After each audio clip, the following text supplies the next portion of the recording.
ಅವ್ರ ಫ್ಯಾನ್ಸ್ ಬಗ್ಗೆ ವೇದಿಕೆ ಮೇಲೆ ಹೋಗೋದು, ನಿಂತ್ಕೊಂಡು ಮಾತಾಡೋದು, ಚಾನೆಲ್ ಮೀಡಿಯಲ್ಲಿ ಕೂತ್ಕೊಂಡು ಮಾತಾಡೋದು, ಹೊರ ಕೂತ್ಕೊಂಡು ಮಾತಾಡೋದು ಎಲ್ಲ ಮಾಡ್ತಿದ್ದಾರೆ.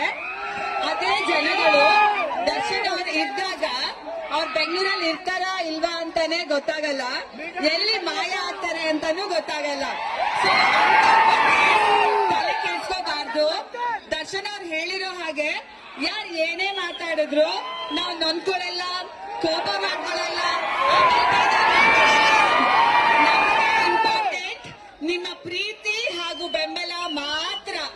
ಸೊ ನೀವುಗಳು ಹಾಗೆ ಬೇಜಾರ್ ಮಾಡ್ಕೋಬೇಡಿ, ಕೋಪ ಮಾಡ್ಕೋಬೇಡಿ, ಟೆನ್ಷನ್ ತಗೋಬೇಡಿ.